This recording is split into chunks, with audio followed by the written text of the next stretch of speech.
झारखंड और गुजरात में एनसीपी विधायकों ने क्रॉस वोटिंग की, जबकि हरियाणा और ओडिशा में कांग्रेस पार्टी के कई विधायकों ने यशवंत सिन्हा को अपना कीमती वोट नहीं दिया।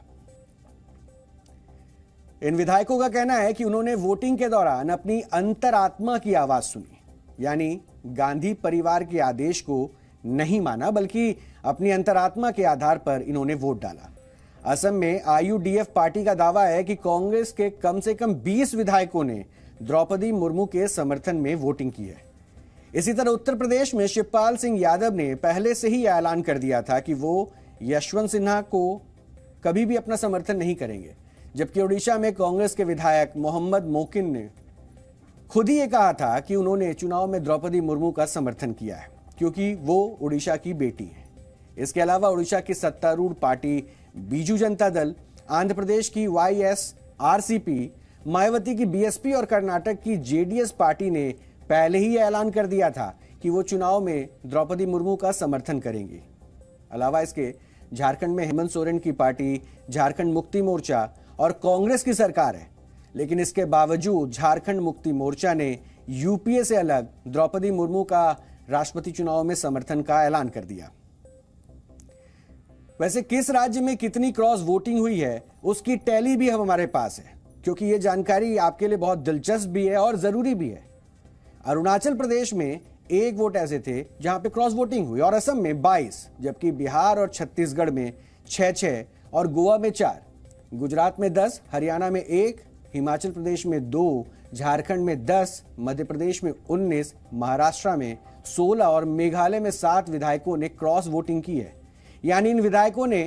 पार्टी लाइन से हटकर यशवंत सिन्हा की जगह द्रौपदी मुर्मू को अपना वोट दिया। इसके अलावा लोकसभा और राज्यसभा के 748 सांसदों में से 17 सांसदों ने भी क्रॉस वोटिंग की और द्रौपदी मुर्मू के पक्ष में मतदान किया। कुल मिलाकर कहें तो कांग्रेस पार्टी, ममता बनर्जी और शरद पवार ने बैठकें तो कई की, लेकिन इन बैठकों से कुछ हासिल नहीं हुआ। इससे यह समझ में आता है कि बीजेपी और एनडीए के मुकाबले विपक्ष कितना बिखरा हुआ है। विपक्ष मोदी विरोध की राजनीति तक सिमटा है, जबकि बीजेपी विकासशाली और प्रगतिशील राजनीति करके जनता की नब्ज को भी समझ रही है और विपक्ष पर लगातार 20 नहीं बल्कि 21 साबित हो रही है।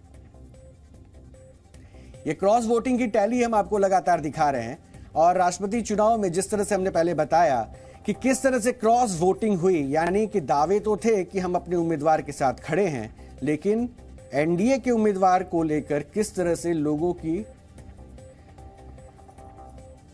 उनके तरफ लोगों का रुझान बढ़ गया। असम में देखिए 22 ऐसे हैं जहां क्रॉस वोटिंग हुई, गुजरात में 10 का यह आंकड़ा है, छत्तीसगढ़ में, बिहार में 6-6 का यह आंकड़ा है और महाराष्ट्र में देखिए 16 है, मध्य प्रदेश में 19, झारखंड में 10। यानी ये क्रॉस वोटिंग, और इस क्रॉस वोटिंग ने यशवंत सिन्हा के राष्ट्रपति बनने की उम्मीदों पर पानी फेरना शुरू कर दिया था और नतीजों में जब ये तब्दील हुआ तो ये अब आपके सामने है कि किस तरह से